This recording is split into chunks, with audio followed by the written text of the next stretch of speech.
जय माता दी। माँ भगवती की कृपा आप सभी माताओं एवं बहनों पर सदा सर्वदा बना रहे। आज आप हमारे चैनल पे श्रवण करेंगे नवरात्रि के तीसरे दिन माँ चंद्रघंटा की कथा और साथ ही श्रवण करेंगे गर्भ कथा। इसलिए आप सभी माताओं एवं बहनों से अनुरोध है कि वीडियो को पूरा देखिए।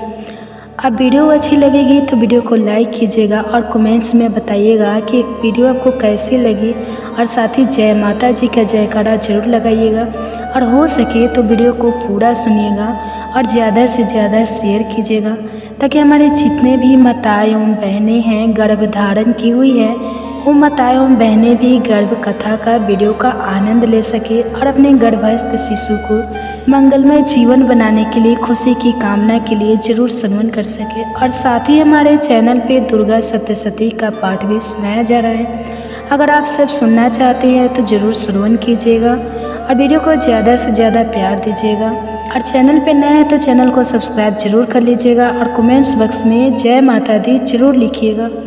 माँ भगवती आप सबकी मनोकामनाएं को पूर्ण करें, आप सभी पर अपना आशीर्वाद सदा सर्वदा बरसाए रहे। तो आइए बड़े ही प्रसन्नचित्त मन से इस कथा का रसपान करते हैं। तो प्रेम से बोलिए जय माता दी।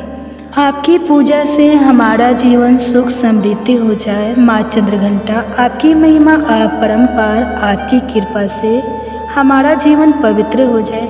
जय माता दी। आप सभी भक्तजनों पर माँ चंद्रघंटा का आशीर्वाद सदा बना रहे। आज की इस वीडियो में आप सुनेंगे नवरात्रि के तीसरे दिन पूजी जाने वाली माँ चंद्रघंटा की संपूर्ण कथा। देवी भागवत पुराण के अनुसार माँ भगवती का यह स्वरूप परम शांत और कल्याणकारी है। माँ के मस्तक पर घंटे के आकार का अर्ध चंद्र है, इसी कारण देवी का नाम चंद्रघंटा पड़ा है। इनके शरीर का रंग स्वर्ण के समान चमकीला और देवी का वाहन सिंह है। देवी की 10 भुजाएं हैं, जिनमें यह कमल, धनुष, बाण, खटक, कमंडल, तलवार, त्रिशूल और गदा आदि जैसे अस्त्र और शस्त्र धारण करती हैं। माँ चंद्रघंटा के कंठ में सफ़ेद पुष्प की माला और शीर्ष पर रत्न जड़ित मुकुट विराजमान है। माँ चंद्रघंटा हमेशा युद्ध की मुद्रा में विराजमान रहती हैं।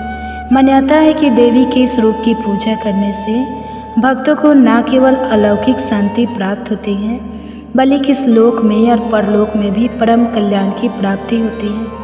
पौराणिक कथा के अनुसार एक बार महिषासुर नाम के एक दैत्य ने स्वर्ग लोक पर आक्रमण कर दिया और उसने देवराज इंद्र को युद्ध में हराकर स्वर्ग लोक पर भी अपना अधिकार कर लिया। युद्ध में हारने के बाद सभी देवता इस समस्या के निवारण के लिए त्रिदेव यानी श्री ब्रह्मा, विष्णु और महेश के पास गए। वहां जाकर देवताओं ने त्रिदेव से बताया कि महिषासुर ने इंद्र, चंद्र, सूर्य, आयु और अन्य देवताओं के सभी अधिकार छीन लिए हैं और उन्हें बंदी बनाकर स्वर्ग लोक पर अपना अधिकार कर लिया है। महिषासुर के अत्याचार के कारण देवताओं को अब धरती पर निवास करना पड़ रहा है। देवताओं की यह बात सुनकर त्रिदेवों के अत्यधिक क्रोध आ गया और उनके मुख से एक ऊर्जा उत्पन्न हुई। इसके बाद यह ऊर्जा 10 दिशाओं में जाकर व्याप्त हो गई। उसी समय वहां पर देवी चंद्रघंटा ने अवतार लिया। भगवान शिव ने उन देवों को अपना त्रिशूल, भगवान श्री विष्णु ने चक्र दिया।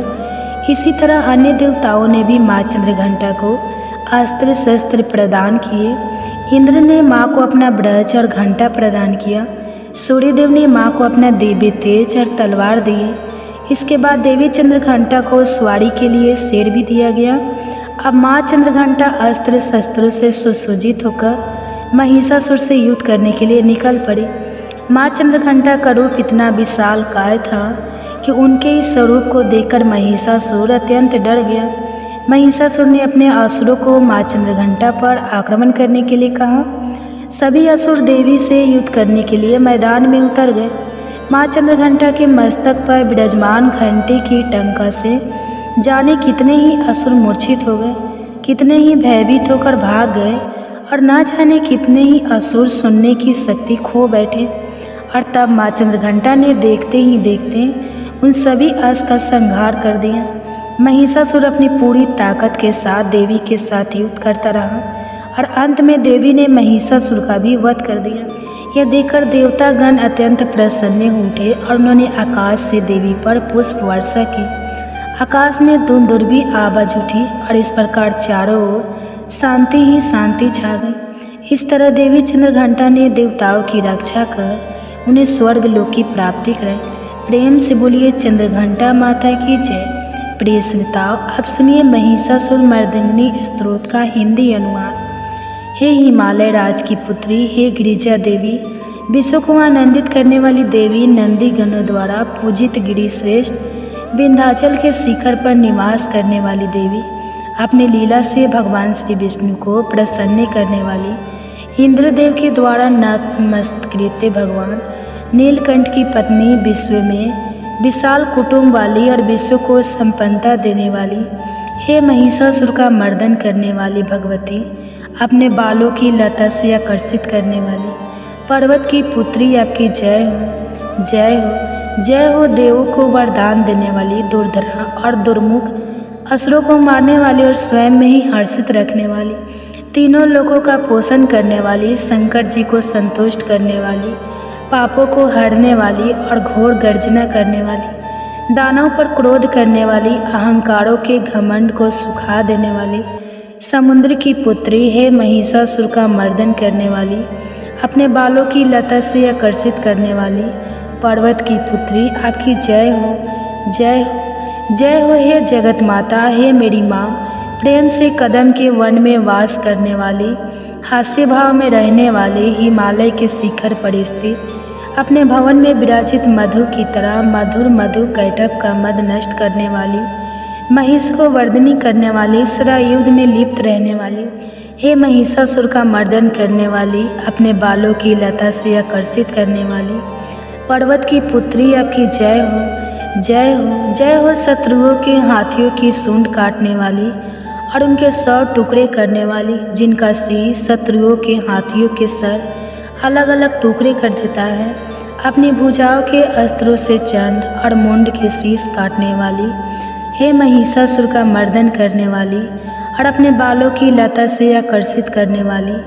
पर्वत की पुत्री, आपकी जय हो, जय हो, जय हो। रण में मदोमद शत्रुओं का वध करने वाली, अजर नासी शक्तियाँ धारण करने वाली, प्रमित नाथ अर्थात शिव जी की चतुराई जानकर उन्हें अपना दूत बनाने वाली, दुर्मति और बूढ़े विचार वाले दानव के दूत से प्रस्ताव का अंत करने वाली, हे महिषासुर का मर्दन करने वाली, अपने बालों की लता से आकर्षित करने वाली, पर्वत की पुत्री, आपकी जय हो, जय हो, जय हो। शरणागत शत्रुओं की पत्नियों के आग्रह पर उन्हें भय देने वाली, तीनों लोगों को पीड़ित करने वाले, दैत्यों पर प्रहार करने योग्य त्रिशूल धारण करने वाली, देवताओं की दुंदुर्भी से दुम दुम की ध्वनि को सभी दिशाओं में व्याप्त करने वाली, हे महिषासुर का मर्दन करने वाली, अपने बालों की लता से आकर्षित करने वाली, पर्वत की पुत्री, आपकी जय हो, जय हो, जय हो। मात्र अपनी हुंकार से ध्रुम लीचन राक्षस,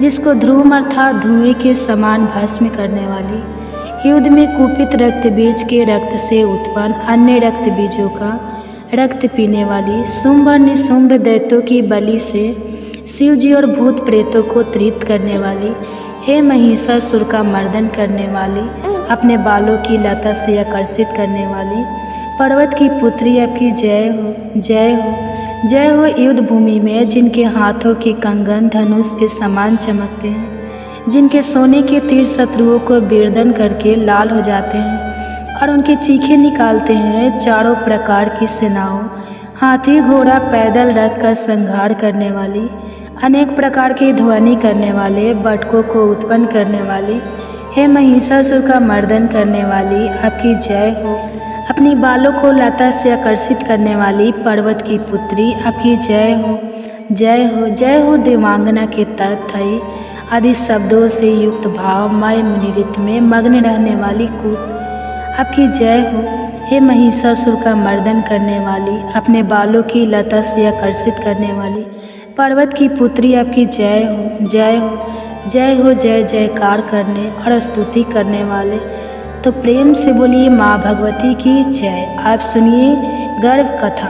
प्रिय श्रोताओ, आज हम सब एक विशेष पाठ का श्रवण करने जा रहे हैं जो हम सभी को सुरक्षा और बल प्रदान करेगा। यह विशेष पाठ है श्री दुर्गा कवच पाठ। यह दिव्य कवच माँ दुर्गा की कृपा से हमें हर संकट, भय और चुनौती से सुरक्षित रखता है। जब भी हम कठिनाइयों का सामना करते हैं, माँ का यह दिव्य कवच सदैव हमारे साथ होता है, हमें संजीवनी शक्ति और आत्मविश्वास से भरता है। श्रोताओ, इस पाठ के माध्यम से हम सब अपनी आस्था और अपनी भक्ति को और दृढ़ करेंगे और माँ से प्रार्थना करेंगे कि वे हम सबको हर मुश्किल से बचाए। तो चलिए अब अपने मन को एकाग्र करके और माता रानी का स्मरण करके इस पवित्र कवच का पाठ आरंभ करते हैं। प्रेम से बोलिए जय माता दी। इस पाठ से शरीर के सभी अंगों की रक्षा होती है। यह पाठ महामारी से बचाव की शक्ति देता है। यह पाठ संपूर्ण आरोग्य का शुभ वरदान देता है और यह कवच पाठ अत्यंत गोपनीय पाठ है, इसलिए इसे पूरी पवित्रता से किया जाना चाहिए। 18 महापुराण में से एक मार्कंडी पुराण के अंदर देवी कवच के श्लोक आतंद दुर्गा सप्तशती का हिस्सा है। देवी कवच को भगवान ब्रह्मा जी ने ऋषि मार्कंडे को सुनाया था। महर्षि मार्कंडे ब्रह्मा जी से बोले, हे पितामह, संसार में जो गुप्त हो और जो मनुष्यों की सब प्रकार से रक्षा करता हूँ और जो आपने किसी को भी आज तक बताया ना हो, वह कवच मुझे बताइए। श्री ब्रह्मा जी कहने लगे, अत्यंत गुप्त और सब प्राणियों की रक्षा करने वाला, सबकी भलाई करने वाला कवच मुझसे सुनो।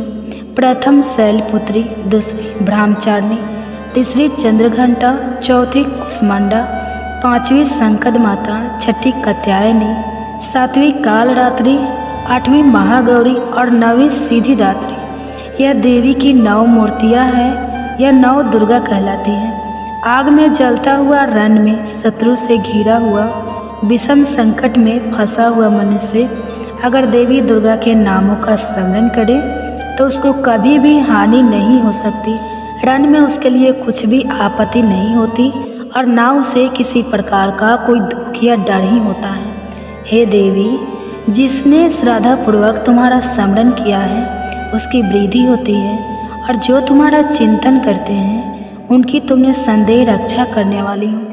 चामुंडा प्रेत पर, वराही भैंसे पर, रोदी हाथी पर, वैष्णवी गरुड़ पर अपना आसन जमाती है। महेश्वरी बैल पर, कौमारी मोर पर और हाथ में कमल लिए हुए विष्णुप्रिया लक्ष्मी जी कमल के आसन पर विराजते हैं। बैल पर बैठी हुई ईश्वरी देवी ने श्वेत रूप धारण कर रखा है और सब प्रकार के आभूषणों से विभूषित ब्राह्मी देवी हंस पर बैठती हैं। और इस प्रकार यह सब देवियाँ सब प्रकार से युगों से युक्त और अनेक प्रकार के रत्न धारण किए हुए हैं। भक्तों की रक्षा के लिए संपूर्ण देवियाँ रथ में बैठी और क्रोध में भरी हुई दिखाई देती है तथा चक्र, गदा, शक्ति, हल, मुसल, खटक और तोमर, पशु तथा पास, भाला और त्रिशूल और उत्तम सारंग आदि शास्त्रों को दैत्यों के नाश के लिए और भक्तों की रक्षा करने के लिए, देवताओं के कल्याण के लिए धारण किए हुए हैं। हे महारुद्र, अत्यंत घोर पराक्रम, महान बल और महान उत्साह वाली देवी, आपको मैं नमस्कार करता हूँ। हे देवी, आपका दर्शन दुर्लभ है और आप शत्रुओं के भय को बढ़ाने वाली हैं। हे जगदम्बिके, मेरी रक्षा करो। पूर्व दिशा में इंद्रिय शक्ति मेरी रक्षा करे। अग्नि कोण में अग्नि शक्ति, दक्षिण दिशा में वराही और नरद कोण में खड़क धारिणी देवी मेरी रक्षा करे। पश्चिम दिशा में वारुणी, वायु कोण में मृग वाहिनी, उत्तर दिशा में कौमारी और ईशान कोण में शूलधारिणी देवी मेरी रक्षा करे। ब्राह्मणी ऊपर की ओर से मेरी रक्षा करे और वैष्णवी देवी नीचे की ओर मेरी रक्षा करे। और इसी प्रकार 100 पर बैठी चामुंडा देवी 10 दिशाओं में मेरी रक्षा करे। जया देवी आगे, विजया पीछे की ओर, अजिता बाई और अपराजिता दाहिनी ओर मेरी रक्षा करे। उदोदिनी देवी भिक्षा की रक्षा करे तथा उमा मेरे मस्तक पर विराजमान होकर मेरी रक्षा करे। इसी प्रकार ललाट की माला धरी देवी रक्षा करे और अश्विनी देवी मेरी भाग की रक्षा करे। भव्य के मध्य भाग में त्रिनेत्रा, नथों की यम घंटा देवी रक्षा करे। नेत्रों के मध्य में शंखिनी देवी और द्वार वासिनी देवी कानों की रक्षा करे। कपोल की कालिका देवी और कानों के मूल भाग की भगवती शंकरी रक्षा करें। सुगंधा नासिका में और चर्चिका ऊपर के होठ में अमृत कला, नीचे के होठ की सरस्वती देवी जीव की रक्षा करे। कुमारी देवी दांतों की और चंडिका कंठ प्रदेश की रक्षा करे।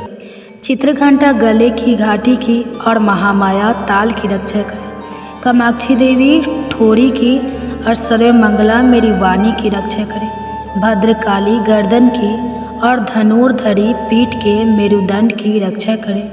कंठ के बाहरी भाग की नील ग्रावा और कंठ की नली की नल कबरी रक्षा करे।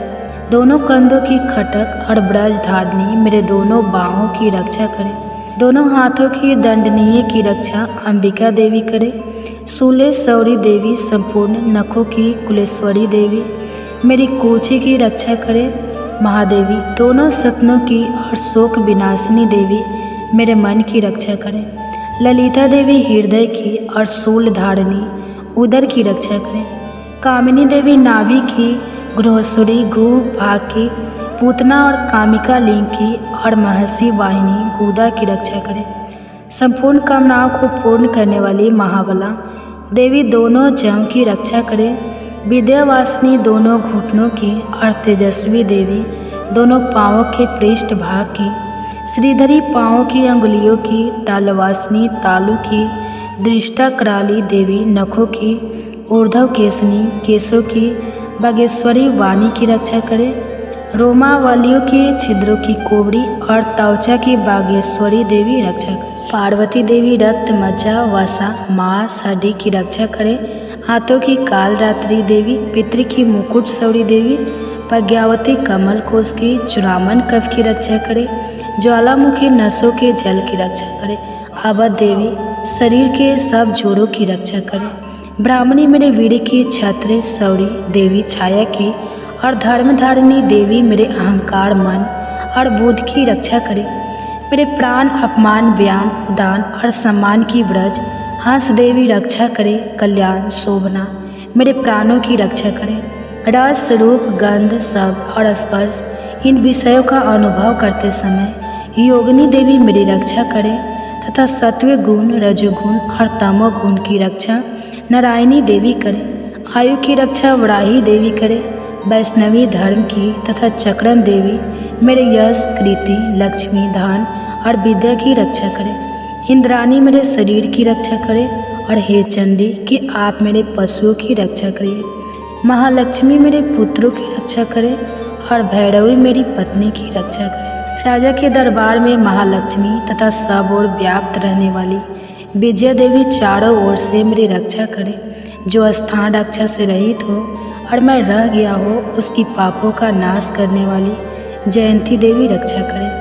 अपना शुभ चाहने वाले मनुष्य को बिना कवच के एक पल भी कहीं नहीं जाना चाहिए, क्योंकि कवच रखने वाला मनुष्य जहाँ जहाँ भी जाता है वहाँ वहाँ उसे अवश्य धन लाभ होता है और वह सफलता प्राप्त करता है। वह जिस अभीष्ट वस्तु की इच्छा करता है वह उसको इसी कवच के प्रभाव से अवश्य मिलती है और वह इसी संसार में महाईश्वरी को प्राप्त होता है। कवचधारी मनुष्य निर्भय होता है और वह तीनों लोकों में माननीय होता है। देवी का यह कवच देवताओं के लिए भी अत्यंत दुर्लभ है। जो प्रतिदिन नियम पूर्वक तीनों संध्याओं के समय श्रद्धा के साथ इसका पाठ करता है उसे देव शक्ति प्राप्त होती है।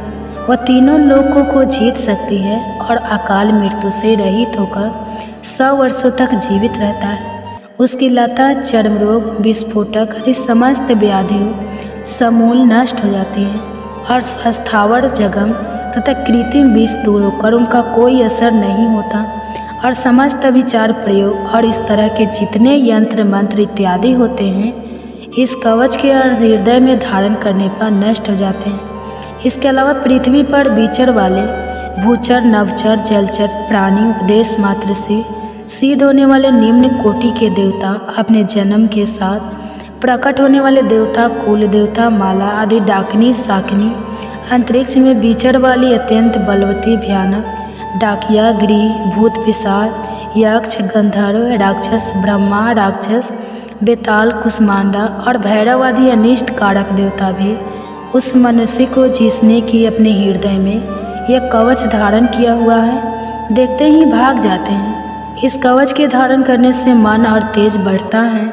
जो मनुष्य इस कवच का पाठ करते हैं, सती चंडी का पाठ करता है, उसका यश जगत में विख्यात होता है। और जब तक वन, पर्वत और कानन यदि इस भूमंडल पर है, तब तक यहाँ पुत्र पौत्र आदि संतान परंपरा बनी रहती है। फिर देहांत होने पर ऐसा मनुष्य परम पद को प्राप्त होता है, जो देवताओं के लिए भी दुर्लभ है। और अंत में सुंदर रूप को धारण करके भगवान शंकर के साथ आनंद करता हुआ परम मोक्ष को प्राप्त होता है। श्री दुर्गा कवच पाठ समाप्त। प्रेम से बोलिए दुर्गे माता की जय, नव दुर्गा की जय। आप सुनिए गर्भ कथा का पाठ। गर्भ कथा, जिसे प्रेगनेंसी में हर गर्भवती माता को जरूर श्रवण करना चाहिए। कहते हैं कि व्यक्ति योगिया के साथ योगी और भोगियों के साथ भोगी बन जाता है।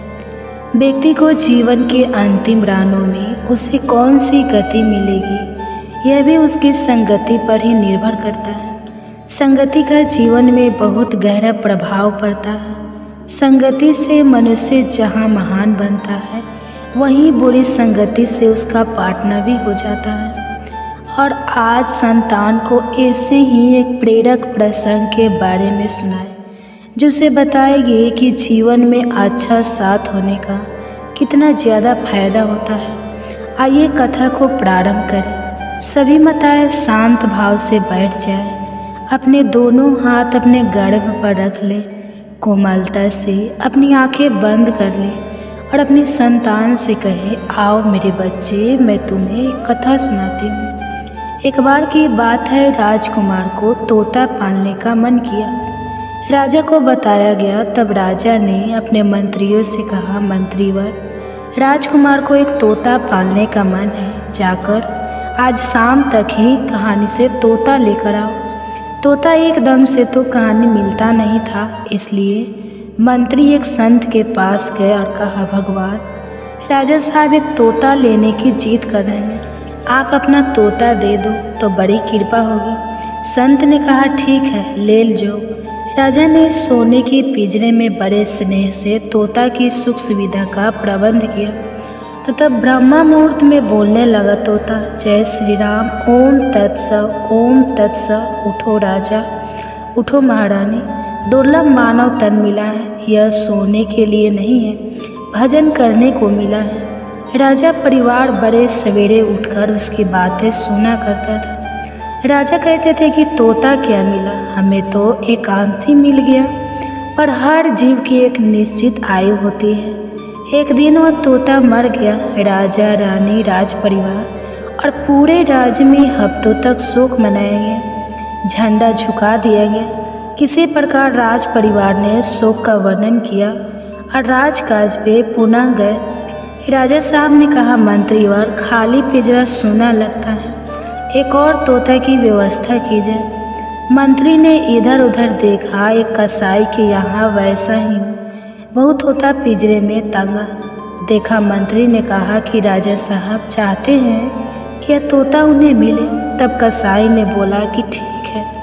कसाई वाला तोता राजा के पिंजरे में पहुंच गया। राज परिवार बहुत प्रसन्न था। सबको लगा कि वही तोता जीवित होकर चला आया है। दोनों की नासिक, पंख, आकर, चितवन सब एक जैसे थे।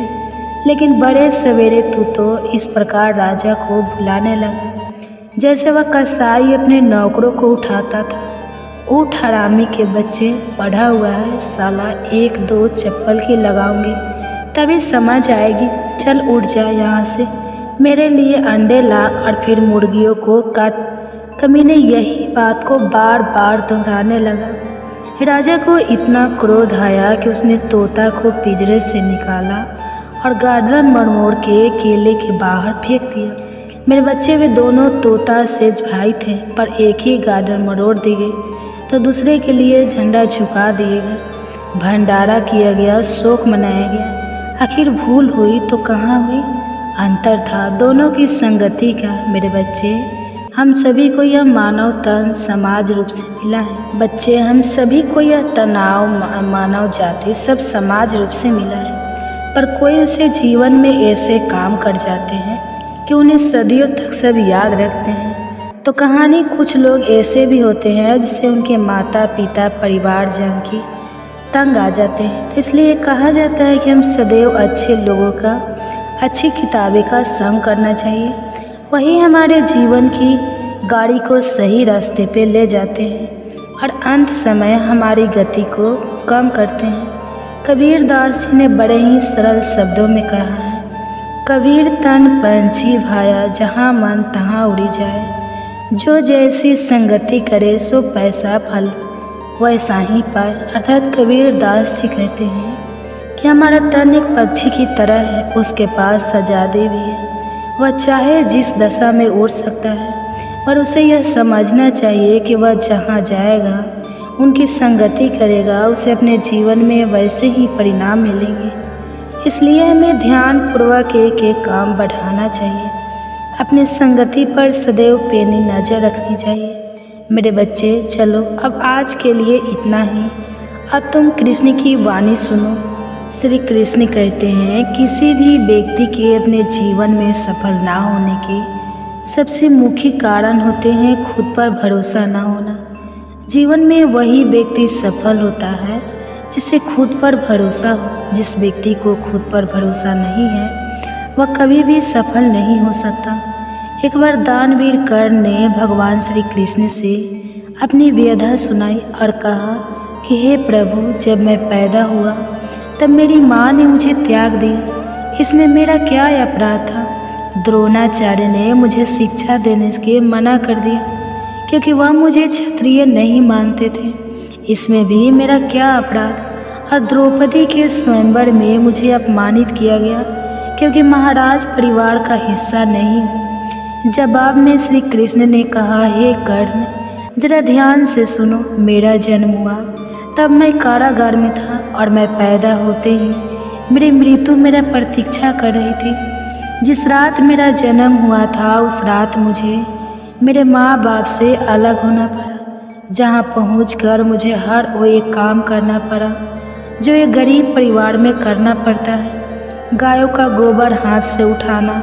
जब मैं चल नहीं सकता था तब मुझ पर प्राण घातक हमले किए गए, मुझे मारने की बार बार कोशिश की गई।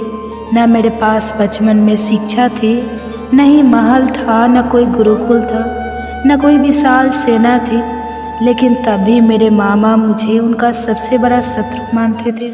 मेरा भी जीवन कई चुनौतियों से गुजरा है। यह बात इतना महत्वपूर्ण नहीं है कि जीवन में कितनी बार अपमानित होना पड़ रहा है, पर यह महत्वपूर्ण है कि आप उस अपमान का जवाब कैसे दे रहे हैं। आपके पास ज्ञान है जिसका आप इस्तेमाल कर पा रहे हैं और इन सब चुनौतियों को पार करके कैसे आगे बढ़ते हैं, यह सब बात सबसे अधिक महत्वपूर्ण है। जब कुछ किताबों से ही सीखने को नहीं मिलता, कुछ मतलबी लोगों से भी बहुत कुछ सीखने को मिलता है। गलती उसी से होती है जो मेहनत से काम करता है।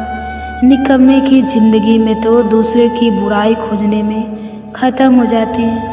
इज्जत इंसान की नहीं होती, ज़रूरत की होती है। ज़रूरत ख़त्म तो इज्जत ख़त्म। बोलना सीखिए वरना ज़िंदगी भर सुनना पड़ेगा। उड़ने में बुराई नहीं है, आप भी उतना ही उड़े जहाँ से ज़मीन साफ दिखाई देती है। सिर्फ वो लोग आपकी परवाह करते हैं जो आपको तब भी सुन सकते हैं जब आप चुप होते हैं। चिंता उतनी करिए जितने में काम हो जाए, उतना नहीं कि ज़िंदगी तमाम हो जाए। आप अपने शब्दों को चाहे जितनी भी समझदारी से बोलिए, लेकिन सुनने वाला अपनी योग्यता और अपने मन के विचारों के अनुसार उसका मतलब निकालता है। यकीन करो, जो तुम्हें भूल चुका है वो भी याद करेगा, बस उसके मतलब के दिन आने दो। कहानी ज़िंदगी की यही है कि इसमें मनचाहा किरदार नहीं मिलता। ज़िंदगी तो अपने दम पर ही जाती है, दूसरे को कंधे पर तो सिर्फ जनाजे उठाए जाते हैं। आपकी मुस्कान आपके चेहरे पर भगवान के हस्ताक्षर हैं। उसे अपने आंसुओं से धुन ले या क्रोध से मिटने ना दे। कोई भी व्यक्ति हमारा मित्र या शत्रु बनकर संसार में नहीं आता। हमारा व्यवहार और शब्द ही लोगों को मित्र और शत्रु बनाता है। जो व्यक्ति हर वक्त दुख का रोना रोता है उसके द्वार पर खड़ा सुख बाहर से ही लौट जाता है। जिसके पास उम्मीद और आस है वह जिंदगी के हर इम्तिहान में पास है। हर कोई अपना नहीं होता और यही सच है। कितने अजीब है यह जवानी के लोग खिलौना छोड़कर जज्बातों से खेलते हैं। महान दिमाग विचारों की चर्चा करता है, औसत दिमाग घटनाओं की चर्चा करता है और छोटा दिमाग लोगों की चर्चा करता है। अहंकार ना पालिए, वक्त के समंदर में कई सिकंदर डूब गए। इन 5 जगहों पर हमेशा चुप रहिए। पहला, जहां आपके शब्दों की कोई कीमत नहीं। दूसरा, जहां बोलने के बाद आपको पछताना ना करना पड़े। तीसरा, अगर आपके बोलने से किसी का दिल दुखता है। चौथा, अगर आप गुस्से में हो, क्योंकि गुस्से में इंसान बिना सोचे समझे कुछ भी बोल देता है। और पांचवा, जहां आपकी समझदारी से कोई सुनने वाला ना हो। किसी का कष्ट देखकर अगर तुम्हें भी कष्ट होता है तो समझ लेना तुम्हारी आत्मा में परमात्मा विराजमान है। सिर्फ सुकून ढूंढिए, ज़रूरतें कभी पूरी नहीं होती। जिंदगी में सारा झगड़ा ख्वाहिशों का है। ना तो किसी को गम चाहिए और ना ही किसी को कम चाहिए। जिसके इरादे हमेशा साफ होते हैं, कई बार लोग उसके ही खिलाफ होते हैं। जो तुमसे तंग आ जाए उसे छोड़ दो, क्योंकि बोझ बन जाने से याद बनना बेहतर है। झूठ की खरीदारी ज़्यादा दिन तक नहीं टिकती। सच एक ही सही अंत तक साथ देता है। किसी इंसान के आज को देखकर उसके भविष्य का मजाक मत उड़ाओ, क्योंकि समय में इतनी शक्ति है कि वह कोयलों को भी धीरे धीरे हीरे में बदल देता है। समय जब फैसला करता है तो गवाही की ज़रूरत नहीं होती। इंसान का काम तमाम करने वाला शब्द है, कल करूँगा। ना तो अधिक बोलना अच्छा है, ना ही ज़रूरत से ज़्यादा चुप रहना। जैसे बहुत अधिक वर्षा होना भी अच्छा नहीं है, वैसे बहुत अधिक धूप भी अच्छी नहीं होती। विचार कीजिए, जब हमारा जन्म हमारी मर्जी से नहीं होता तो मरण भी हमारी मर्जी से नहीं होता।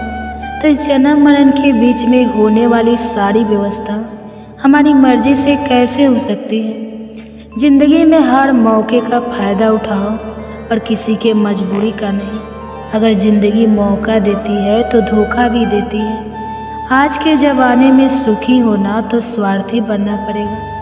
यह हम नहीं, इस युग की सत्य हकीकत है। जो हमारे जज्बातों की कदर नहीं कर सकते उनके पीछे पागल होना प्यार नहीं, बेवकूफ़ी है। हवाएं अगर मौसम का रुख बदल सकती है तो दुआएं भी मुसीबत का पल जरूर बदल सकती है।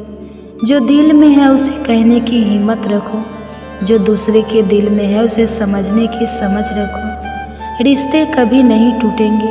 अपनी लगन, धैर्य, हिम्मत और सकारात्मक विचारों के सहारे इंसान अनेक विकट परिस्थितियों में भी सफलतापूर्वक बाहर आ सकता है। यह एक निश्चित बात है कि आप काम खत्म नहीं कर सकते अगर आप काम शुरू नहीं करेंगे। किसी भी काम का सबसे कठिन हिस्सा काम को शुरू करना है। कभी हार मत मानो। आज कठिन है, कल बेहतर होगा, लेकिन कल के दिन के बाद सुनहरा होगा। अगर इंसान में कुछ करने की इच्छा हो तो दुनिया में कुछ असंभव नहीं है। जहाँ दूसरों को समझना मुश्किल हो जाए वहाँ खुद को समझ लेना ही बेहतर है। बदन है मिट्टी का, सांसें सारी उधार है। घमंड भी है तो किस बात का, यहाँ तो हम सब किराएदार हैं। परेशानियाँ जिंदगी का हिस्सा है। जिसने अपनी परेशानियों पर कदम रखा है वह जीत गया है, और जिसने अपनी परेशानियों को सर पर सवार कर लिया वह लूट गया। जीवन में कई बार हम बड़ी बड़ी परेशानियों से यूं ही निकल जाते हैं मानो कोई है जो हमारा साथ दे रहा है, और उसी अदृश्य शक्ति को हम परमात्मा कहते हैं। इसलिए याद रखना, जब दुनिया साथ छोड़ दे तो ईश्वर आपका हाथ थाम लेता है। क्रोध के सामने थोड़ा रुकना सीखो और गलती के सामने थोड़ा झुकना सीखो। जो आपके हाथ में नहीं है, यदि उसका मुंह करोगे तो जीवन नर्क बन जाएगा। जीवन में इतना सबक तो मिल गया। फिक्र में रहोगे तो खुद चलोगे, बेफिक्र रहोगे तो दुनिया जलेगी। तन्हाई का एक अलग ही मज़ा है, इसमें डर नहीं होता। किसी के छोड़ जाने तुमने खुद को कमज़ोर मन रखा है, वरना जो तुम कर सकते हो कोई दूसरा नहीं कर सकता। जिसे गर्भवती माता को जरूर सुबह शाम श्रवण जरूर करना चाहिए और अपने गर्भस्थ शिशु को जरूर श्रवण कराना चाहिए। अगर वीडियो अच्छी लगेगी तो वीडियो को लाइक कीजिएगा और कमेंट बॉक्स में हरे कृष्णा जरूर लिखिएगा और साथ ही हमारे चैनल को सब्सक्राइब भी जरूर कर लीजिएगा और साथ ही बेल आइकन को भी प्रेस जरूर कर लीजिएगा ताकि ऐसे ही वीडियो आप सबके पास सबसे पहले पहुँचे। तो आइए आज श्रवण करते हैं गर्भ कथा। गर्भ में मिलने वाले कष्टों का रहस्य बहुत ही गूढ़ और हृदय को छोड़ देने वाला है। श्री कृष्ण अर्जुन से कहते हैं, हे पार्थ, जब कोई जीव माँ के गर्भ में आता है तो केवल शरीर धारण नहीं करता बल्कि अपने पूर्व जन्मों के कर्मों का पूरा बोझ भी साथ लाता है। वह मांस, मज्जा और रक्त के बीच एक अंधेरे कैद में घिरा रहता है जहाँ चारों ओर केवल अंधकार, घुटन और पीड़ा होती है। 6 माह के बाद जब उसे होश आने लगता है तो असहनीय दुर्गंध के बीच कड़ा उठता है। उस घुटन भरे संसार में हर क्षण उसे ऐसा प्रतीत होता है जैसे वह किसी कठोर दंड को भोग रहा हो।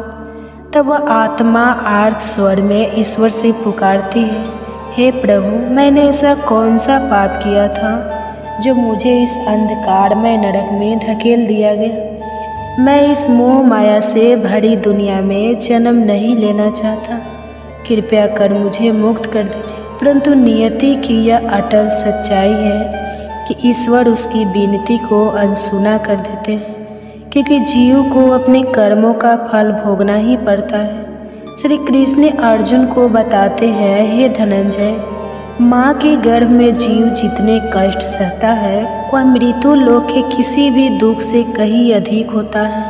परंतु यह कष्ट किसी के साथ अन्याय नहीं बल्कि उसके पूर्व जन्मों में किए गए कर्मों का ही प्रतिफल होता है। वहाँ वह अपने पापों पर पछताता है, अपने किए गए अधर्म को याद कर तड़प उठता है और सोचता है कि काश उसने सत्कर्म किए होते तो आज उसे इस पीड़ा में ना रहना पड़ता। परंतु जैसे जैसे जन्म की घड़ी पास आती है वैसे वैसे वह अपने पूर्व जन्म की बातें भूलने लगता है। जैसे ही वह संसार में जन्म लेता है उसे अपने बीते हुए जन्म की कोई स्मृति नहीं रहती। वह फिर उसी मोह माया में लिप्त हो जाता है, वही भूले दोहराने लगता है और फिर वही जन्म मरण का चक्र चलता रहता है। भागवत गीता में भगवान श्री कृष्ण कहते हैं, हे अर्जुन, यह चक्र अनंत है। जब तक जीव अपनी आत्मा के परम सत्य को नहीं जान लेता तब तक वह जन्म और मृत्यु के इस चक्र में बंधा रहता है। यही नहीं, यदि कोई गर्भवती स्त्री भागवत गीता का श्रवण करती है तो उसके गर्भ में पल रहे शिशु का मानसिक और आध्यात्मिक विकास होता है। ऐसे माता पिता को संस्कारी, बुद्धिमान और श्रेष्ठ संतान की प्राप्ति होती है जो न केवल इस जीवन को संवारती है बल्कि आत्मा के मोक्ष का मार्ग भी प्रशस्त करती है। गर्भ गीता केवल एक ग्रंथ नहीं बल्कि जीवन और जन्म के सबसे गहरे रहस्यों का उद्घाटन है।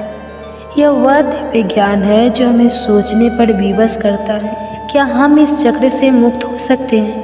क्या कोई ऐसा मार्ग है जो हमें मोक्ष की ओर ले जाए?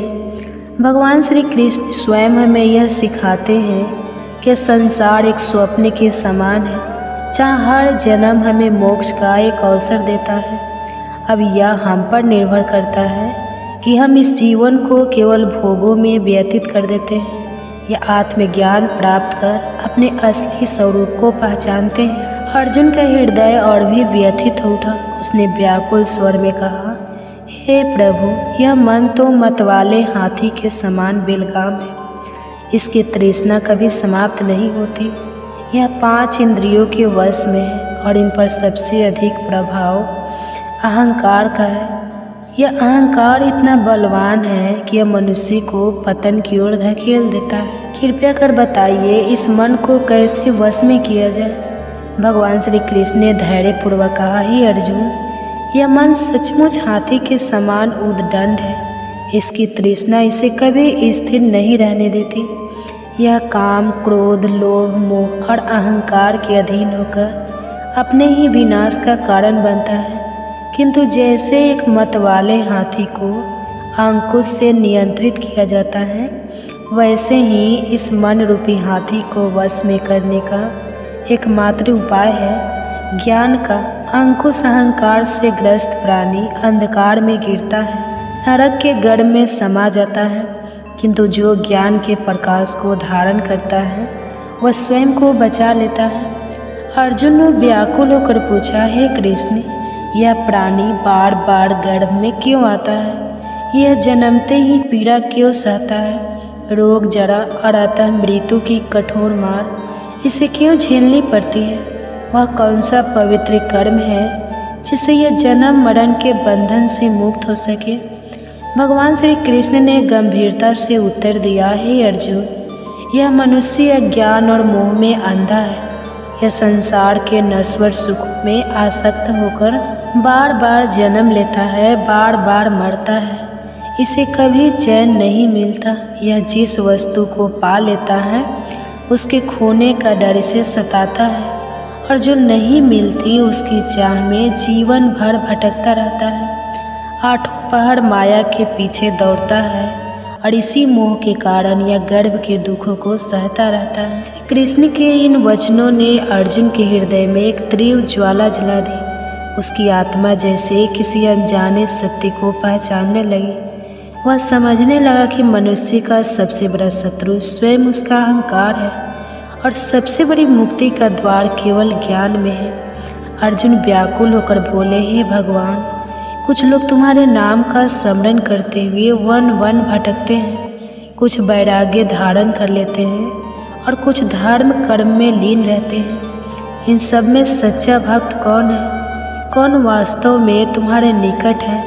और वह वैष्णव कौन है जो तुम्हारे चरणों का वास्तविक अधिकारी है? भगवान श्री कृष्ण मुस्कुराए और बोले, हे अर्जुन, जो मेरे नाम के लिए संसार की मोह माया त्याग कर वन में विचलन करते हैं वे सन्यासी हैं, लेकिन जो अपने सिर पर जटा बांधते हैं, अंग पर भस्म लगाते हैं और फिर भी अहंकार से भरे होते हैं, उनमें मैं नहीं हूँ। अहंकार ही उनके लिए सबसे बड़ी बाधा है, जिससे मेरा दर्शन उनके लिए दुर्लभ हो जाता है। अर्जुन का मन व्याकुल हो उठा। वे आगे बोले, हे प्रभु, कौन सा ऐसा पाप है जिससे किसी की पत्नी की मृत्यु हो जाती है? कौन सा अपराध किसी के पुत्र को छीन लेता है? और वह कौन सा अधर्म है जिससे कोई नपुंसक हो जाता है? भगवान श्री कृष्ण ने गंभीर स्वर में उत्तर दिया, हे अर्जुन, जो व्यक्ति किसी से उधार लेता है और उसे लौटाने की नियत नहीं रखता, उसके इस पाप से उसकी पत्नी असमय मृत्यु को प्राप्त होती है। जो व्यक्ति किसी की अमानत में खयानत करता है, उसका पुत्र काल के गाल में समा जाता है। और जो किसी से वादा करता है परंतु समय आने पर मुकर जाता है, वह अगले जन्म में नपुंसक होता है। ये सभी पाप अत्यंत घोर है जो जीवन को दुख और विनाश की ओर ले जाते हैं। अर्जुन का मन व्याकुल हो गया। उन्होंने कांपते स्वर में पूछा, हे प्रभु, कुछ लोगों को आप अपार धन संपत्ति स्वर्ण और वैभव देते हैं, वे कौन से पुण्य के भागी होते हैं? और जो हाथी घोड़ा रथ जैसे राजसी सुख पाते हैं, उन्होंने कौन सा महान कर्म किया होता है? भगवान श्री कृष्ण ने मंद मुस्कान के साथ उत्तर दिया, हे अर्जुन, इस संसार में जो मनुष्य दानशील होते हैं, जो अपने धन को धर्म और सत्कर्म में लगाते हैं, जो भूखों को भोजन कराते हैं और निष्काम सेवा करते हैं, वे स्वर्ण और अपार धन संपदा प्राप्त करते हैं। और जो व्यक्ति सत्य और न्याय के मार्ग पर चलते हैं, जो अपने जीवन को धर्म और लोक कल्याण के लिए अर्पित करते हैं, वे हाथी घोड़ा और रथ जैसे राजसी सुखों के अधिकारी बनते हैं। ये सब उनके पूर्व जन्मों के पुण्य का ही फल है। इस संसार में कर्म ही सर्वस्व है और जो जैसा करता है उसे वैसा ही फल प्राप्त होता है। अर्जुन ये सुनकर गहरे चिंतन में डूब गए। उन्होंने समझ लिया कि संसार में कोई भी सुख दुख बिना कारण नहीं आता। हर जन्म, हर परिस्थिति, हर भाग्य केवल और केवल अपने कर्मों का ही परिणाम है। अर्जुन ने व्याकुल होकर पूछा, हे प्रभु, यह संसार इतना विविध क्यों है? कोई राजा बनता है, कोई निर्धन रहता है, कोई विद्वान होता है तो कोई अज्ञानी। किस पुण्य के प्रभाव से किसी को ऐश्वर्य मिलता है और कौन से कर्म किसी को निर्धनता की ओर ढकेल देते हैं। भगवान श्री कृष्ण ने करुणा से देखा और उत्तर दिया, हे अर्जुन, जो मनुष्य स्वर्ण का दान करते हैं वे अगले जन्म में घोड़ों और रथों के स्वामी बनते हैं।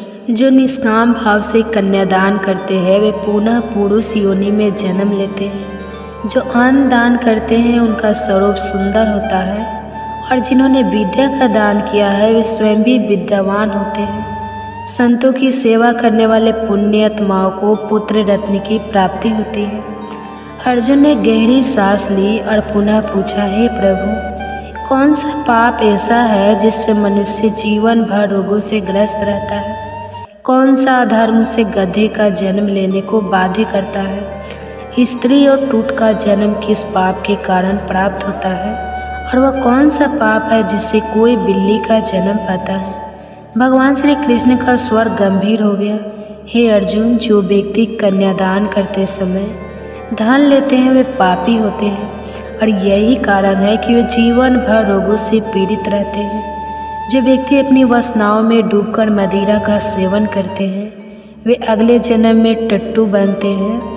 जो झूठी गवाही देते हैं वे स्त्री योनि में जन्म लेते हैं। जो महिलाएं पहले स्वयं भोजन कर लेती हैं और फिर ईश्वर को अर्घ्य दान देती हैं वे अगले जन्म में बिल्ली बनती हैं। और जो लोग झूठी वस्तु दान करते हैं वे अगले जन्म में गुलाम स्त्रियों बनती हैं। अर्जुन का हृदय और अधिक प्रश्नों से भर गया। उन्होंने अधीर होकर पूछा, हे प्रभु, कोई धन का प्रेमी होता है, कोई स्त्रियों में आसक्त रहता है, या आकर्षण किस कारण उत्पन्न होता है? श्री कृष्ण गंभीर स्वर में बोले, हे अर्जुन, धन और स्त्री दोनों नाशवान हैं। यह माया का मोह जाल है जो जीव को भटकाता है। केवल मेरी भक्ति ऐसी है जो कभी नष्ट नहीं होती। जो मेरी शरण में आता है वही सच्ची शांति पाता है। अर्जुन ने और अधिक गहराई से जानना चाहा। उन्होंने पूछा, हे भगवान, यह राजपाट किस पुण्य से प्राप्त होता है? कौन सा धर्म करने से विद्या का वरदान मिलता है? भगवान श्री कृष्ण का स्वर और अधिक गंभीर हो गया।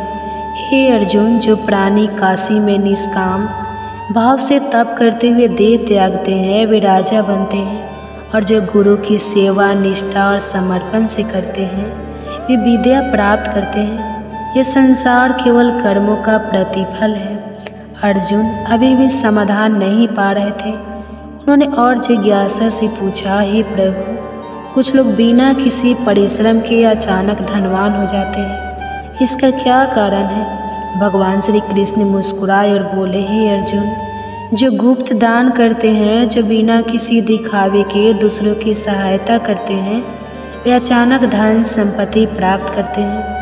जो परमेश्वर के कार्य में लगते हैं, जो परोपकार में अपना जीवन अर्पित करते हैं, वे सदैव रोगों से मुक्त रहते हैं। अब अर्जुन के मन में पापों को लेकर जिज्ञासा उठी। उन्होंने भयभीत स्वर में पूछा, हे भगवान, कौन से पाप मनुष्य को अम्ली नशेड़ी बना देते हैं? कौन से पाप से गूंगे हो जाते हैं और कौन सा पाप कुष्ठ रोग का कारण बनता है? भगवान श्री कृष्ण के नेत्रों में एक गहरी गंभीरता झलक उठी। वे बोले, हे अर्जुन, जो व्यक्ति नीच कुल की स्त्रियों के साथ अनुचित संबंध रखते हैं वे अगले जन्म में अम्ली बनते हैं। जो गुरु से शिक्षा प्राप्त करके भी उसे भूल जाते हैं, अपने गुरु का अपमान करते हैं, वे गूंगे होते हैं। और जो निर्दोष गौ की हत्या करते हैं वे कुष्ठ रोग से पीड़ित होते हैं। इन पापों का प्रायश्चित अत्यंत कठिन होता है। अर्जुन का हृदय पीड़ा से भर उठा। उन्होंने कांपते हुए कहा, हे प्रभु, कोई व्यक्ति रक्त विकार से ग्रस्त क्यों होता है? कोई निर्धन क्यों जन्म लेता है? किस पाप के कारण खंड वायु का कष्ट मिलता है? कौन से पाप से कोई अंधा या पंगु बनता है? और कुछ स्त्रियां बाल विधवा क्यों होती है? भगवान श्री कृष्ण का स्वर करुणा से भर उठा। हे अर्जुन, यह सब पापों का परिणाम है। जो व्यक्ति अन्याय से अर्जित धन से अपना जीवन व्यतीत करता है और रक्त विकार से ग्रस्त होता है, जो मनुष्य दूसरों का हक छीनता है वह निर्धनता का जीवन जीता है। जो प्राणी के साथ छल करता है वह अगले जन्म में खंड वायु लकवे का शिकार होता है। जो अपने माता पिता का अपमान करता है वे अगले जन्म में अंधे या पंगु जन्म लेते हैं। और जो स्त्रियां छल कपट से अपने पति को कष्ट देती हैं वे अगले जन्म में बाल विधवा हो जाती हैं। अर्जुन के नेत्रों में अश्रु छलक पड़े। वे समझ गए कि संसार में सुख दुख स्वास्थ्य रोग धन निर्धनता सब कुछ केवल और केवल कर्मों का ही फल है। जो जैसा करता है उसे वैसा ही फल भोगना पड़ता है। अर्जुन ने गहरी श्रद्धा से भगवान श्री कृष्ण के चरणों में प्रणाम किया और अत्यंत भावुक होकर पूछा, हे प्रभु, आप पर ब्रह्मा हैं। आप जानते हैं आपको कोटि कोटि प्रणाम। पहले मैं आपको केवल अपना संबंधी मानता था, परंतु अब मैं आपको संपूर्ण ब्रह्मांड के ईश्वर रूप में देख रहा हूँ। हे परमेश्वर, कृपया कर बताइए गुरु दीक्षा का क्या महत्व है और सच्चे गुरु का स्वरूप कैसा होता है। भगवान श्री कृष्ण की दृष्टि प्रेम और करुणा से भर उठी।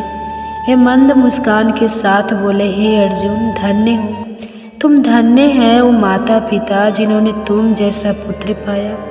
तुम्हारी जिज्ञासा तुम्हारे उद्धार का संकेत है। हे अर्जुन, इस संसार में गुरु का स्थान सर्वोच्च है। संपूर्ण ब्रह्मांड का गुरु स्वयं जगन्नाथ है। विद्या का गुरु काशी है और चारों वर्णों के लिए सन्यासी गुरु का स्वरूप होता है। सन्यासी वही कहलाता है जिसने सब कुछ त्याग कर केवल मेरे नाम में अपना मन लगाया हो।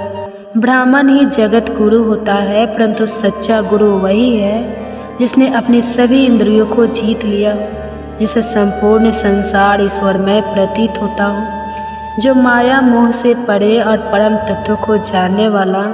हे अर्जुन, जो गुरु के प्रति भक्ति भाव रखता है, जो गुरु के समक्ष बैठकर भोजन करता है, उसका भजन सफल होता है। तो जो गुरु से विमुख होता है वह महान पापी है, उसके लिए सारा संसार व्यर्थ है। जो बिना गुरु के रहता है वह चंडाल के समान होता है। जैसे गंगा जल भी यदि मदिरा के पात्र में रखा जाए तो अपवित्र हो जाता है, वैसे ही बिना गुरु का भजन भी निष्फल होता है। उसका भोजन देवता तक स्वीकार नहीं करते, उसके सारे शुभ कर्म व्यर्थ हो जाते हैं। हे अर्जुन, कुंता, स्वर्ग, गधा और कौवा ये सभी हीन योनियां हैं, परंतु उनसे भी अधिक नीच वह मनुष्य है जो गुरु को नहीं अपनाता। गुरु के बिना कोई भी प्राणी मोक्ष प्राप्त नहीं कर सकता। जो बिना गुरु के रहता है वह निश्चित रूप से नरक में जाता है। गुरु दीक्षा के बिना किए गए सभी कर्म निष्फल हो जाते हैं। हे अर्जुन, जैसे गंगा समस्त नदियों में श्रेष्ठ है, जैसे सभी व्रतों में एकादशी का व्रत सर्वोत्तम है, वैसे ही सभी पूर्ण कर्मों में गुरु की सेवा श्रेष्ठ है। जो गुरु को अपनाए बिना धर्म करता है वह केवल पशु योनि में उसका फल भोगता है और 84 लाख योनियों में भटकता रहता है। अर्जुन का हृदय भाव विह्वल हो उठा। उनकी आंखों में श्रद्धा के आंसू छलक है। उन्होंने कांपते स्वर में पूछा, हे प्रभु, गुरु दीक्षा क्या होती है? कैसे एक साधारण प्राणी गुरु की कृपा प्राप्त कर सकता है? भगवान श्री कृष्ण के नेत्रों में दिव्य तेज झलक उठा। उन्होंने गंभीर और मधुर स्वर में कहा, हे अर्जुन, धन्य है तेरा जन्म, क्योंकि तूने यह परम पवित्र प्रश्न किया। गुरु दीक्षा मात्र 2 अक्षरों में समाई हुई है, हरि एव और हरि एम ई। 2 अक्षर गुरु द्वारा प्रदान किए जाते हैं और चारों वर्णों के लिए इन्हें अपनाना सर्वोत्तम है। जो व्यक्ति गुरु की सच्चे मन से सेवा करता है वह मेरे हृदय में स्थान पाता है। वह 84 लाख योनियों से मुक्त हो जाता है, जन्म मरण के बंधन से छूट जाता है और नरक के दुखों से बच जाता है। जो गुरु की सेवा नहीं करता वह 3 करोड़ 50 लाख वर्षों तक नरक भोगता है, लेकिन जो गुरु की सेवा करता है वह कई अश्वमेध यज्ञों के पुण्य का भागी बनता है। गुरु की सेवा करना ही मेरी सेवा करना है। हे अर्जुन, हमारे इस पवित्र स्वाद को जो भी प्राणी श्रद्धा से पढ़ेगा और सुनेगा वह जन्म जन्मांतर के कष्टों से मुक्त हो जाएगा। उसके 84 लाख योनियाँ कट जाएगी और वह गर्भ के दुखों से सदा के लिए मुक्त हो जाएगा। अर्जुन की आंखों से अश्रुधारा बह निकली। उन्होंने श्री कृष्ण के चरणों में सिर झुका दिया और उनके भीतर एक असीम शांति का संचार हुआ। अब उन्हें अपना मार्ग स्पष्ट दिखने लगा। गुरु की भक्ति और सेवा ही परम सत्य है। वृद्ध जनों के प्रति कर्तव्य परिवार के सदस्यों का कर्तव्य है कि वे वृद्धों को यह महसूस ना होने दें कि उनका इस घर में कोई स्थान नहीं रहा। उन्हें ऐसा लगना चाहिए कि परिवार उनके प्रति प्रेम और उनका सम्मान रखता है। यदि हम आज अपने बुजुर्गों की सेवा करेंगे तो कल हमारी संतानें भी हमें वही आदर देगी। यह जीवन का चक्र है, जो बोवेगे वही पाओगे। गृहस्थों का कर्तव्य है कि जो भी अतिथि या अभाग्यत उनके द्वार पर आए उसका उचित सत्कार करें। भारतीय संस्कृति में कहा गया है, अतिथि देवो भव। जहाँ अतिथियों का सम्मान नहीं होता वहाँ समाज और परिवार की उन्नति रुक जाती है।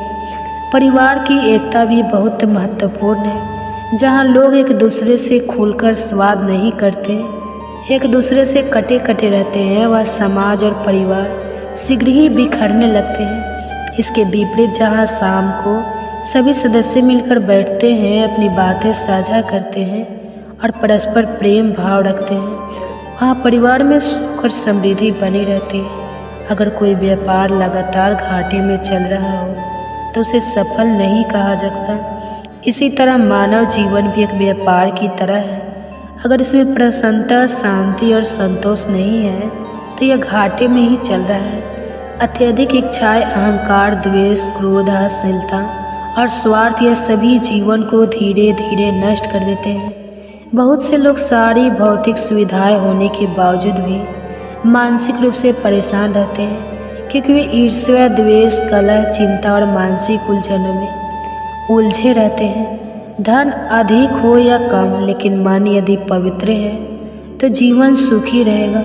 शुद्ध विचार, संतों और सज्जनों की संगति से मन की पवित्रता बनी रहती है। बुढ़ापा जीवन का अंतिम सत्य, अंत भला तो सब भला, यह कहावत सही है, लेकिन अधिकांश लोगों के लिए बुढ़ापा सबसे कष्टदायक समय बन जाता है। जो व्यक्ति अपने पूरे जीवन में क्रोध, ईर्ष्या, स्वार्थ और कटुता को पालता है, उसका बुढ़ापा भी दुखदायी हो जाता है।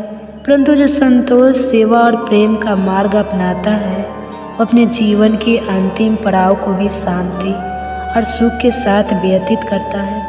वास्तविक सुख बाहरी चीज़ों में नहीं, मन की शांति, अच्छे विचारों और प्रेम पूर्ण संबंधों में है।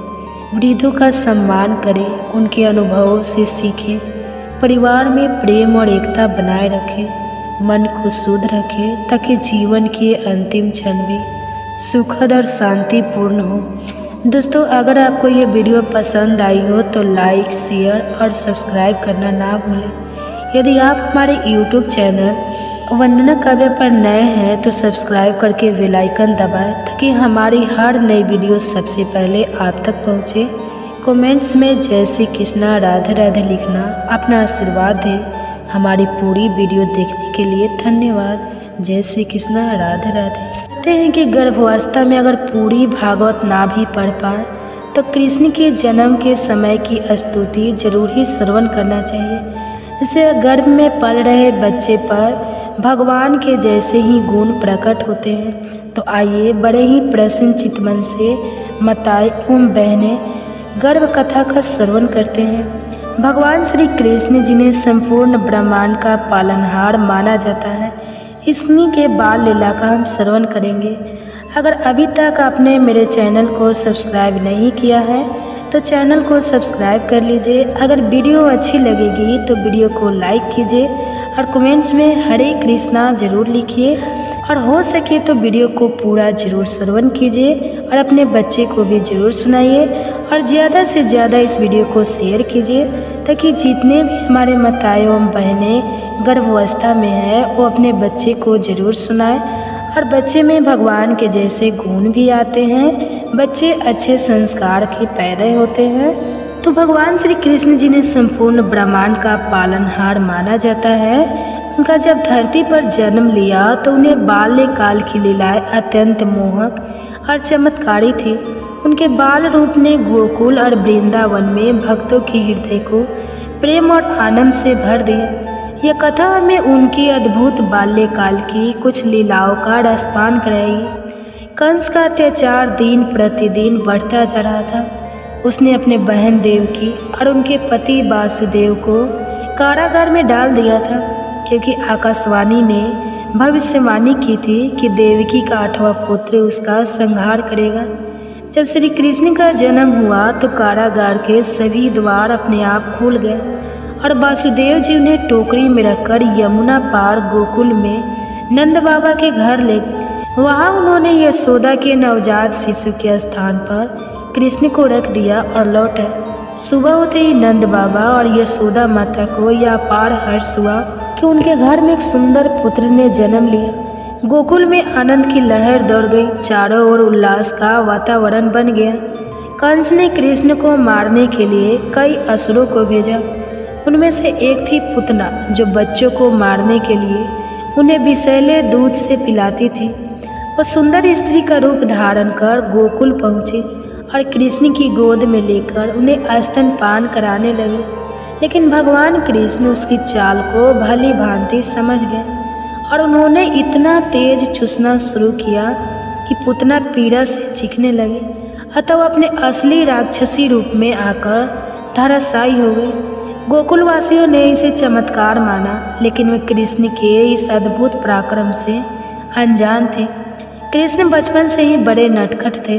वे यशोदा माता की मटकी फोड़ देते, मक्खन चुराकर ग्वालों को खिलाते और ग्वालिनों को सताते थे। एक दिन माता यशोदा ने उन्हें मक्खन खाते हुए पकड़ लिया और सजा देने के लिए ओखली से बांधने लगी। लेकिन कृष्ण कोई साधारण बालक नहीं थे। जैसे ही माता यशोदा रस्सी बांधने लगती, रस्सी हर बार 2 अंगुल छोटी पड़ जाती। कई बार प्रयास करने के बाद जब माता प्रेम से थक गई तब भगवान ने स्वयं को बांधने दिया। बंधे होने के बावजूद उन्होंने खेल खेल में ओखल को खींचते हुए यमलार्जुन 2 विशाल वृक्ष के बीच से निकाल दिया। जैसे ही ओखल दोनों वृक्षों के बीच आया, वे गरजते हुए गिर गए और उनमें से 2 देवता प्रकट हुए। ये धन के देवता कुबेर के पुत्र थे, जो श्राप के कारण वृक्ष रूप में थे। कृष्ण की कृपा से उनका उद्धार हुआ। कृष्ण अपने सखाओं के साथ गोकुल के घर घर जाकर माखन चुराते थे। वे कभी मटकी फोड़ देते, कभी ऊंचाई पर रखी मटकी से मक्खन निकालने के लिए सखाओं के साथ पिरामिड बना लेते। इस पर गोकुल की ग्वालिनें यशोदा माता से शिकायत करने आई, माई तेरा लाला बहुत नटखट हो गया है, हमारे घरों में घुसकर मक्खन चुरा लेता है। यशोदा माता ने कृष्ण को डांटा, लेकिन कृष्ण भोलेपन से बोले, माई मैंने तो मक्खन नहीं खाया, देखो मेरे हाथ भी साफ, जबकि मक्खन उनके ओठों पर लगा हुआ था। कृष्ण की मासूमियत देखकर ग्वालिनें हंस पड़ी और उनके बाल रूप पर मुग्ध हो गई। यमुना नदी में कालिया नाग नामक एक विषैला नाग रहता था, जिससे जल दूषित हो गया था। गोकुल के पशु पक्षी और मनुष्य इससे त्रस्त थे। कृष्ण ने इस संकट का समाधान करने के लिए यमुना में छलांग लगा दी। उन्होंने कालिया नाग के सिर पर कूदकर नृत्य किया और उसे परास्त कर दिया।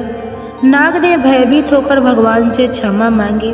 कृष्ण ने उसे यमुना छोड़कर किसी अन्य स्थान पर जाने की आज्ञा दी, जिससे यमुना का जल पुनः शुद्ध हो गया। गोकुलवासी हर वर्ष इंद्र देवता की पूजा करते थे, लेकिन कृष्ण ने समझाया कि हमें इंद्र की नहीं बल्कि गोवर्धन पर्वत की पूजा करनी चाहिए, जो हमारी गायों को चरने के लिए हरी घास देता है और हमें भोजन प्रदान करता है। गोकुलवासियों ने गोवर्धन पर्वत की पूजा शुरू कर दी, जिससे इंद्र क्रोधित हो गए। उन्होंने गोकुल पर मूसलाधार वर्षा बरसाई। तब श्री कृष्ण ने अपनी छोटी अंगुली पर गोवर्धन पर्वत को उठा लिया और समस्त गोकुलवासियों को उसके नीचे आश्रय दिया। इंद्र ने अपनी हार स्वीकार की और कृष्ण को साक्षात नारायण के रूप में प्रणाम किया। गोकुल से वृंदावन आने के बाद भी कृष्ण की बाल लीलाएं जारी रही। वे ग्वाल बालों के साथ गाय चराने जाते, रास लीला करते, अपनी मधुर बांसुरी से सबको मोहित कर देते। बाल कृष्ण की इन लीलाओं ने सभी के हृदय में प्रेम और भक्ति का संचार किया। उनकी अलौकिक बाल लीलाएं आज भी भक्तों को आनंदित करती हैं। और हमें प्रेम, भक्ति और निश्चलता का संदेश देती है। श्री कृष्ण की बाल लीलाएं केवल कहानियाँ ही नहीं है, बल्कि गहरे आध्यात्मिक अर्थ रखती है। वे हमें सिखाती है कि प्रेम, भक्ति और नटखट सरलता से ईश्वर को पाया जा सकता है। बाल कृष्ण की लीला हमें आनंदित करती है और जीवन में सच्चे प्रेम और विश्वास का महत्व समझाती है। जय श्री कृष्ण।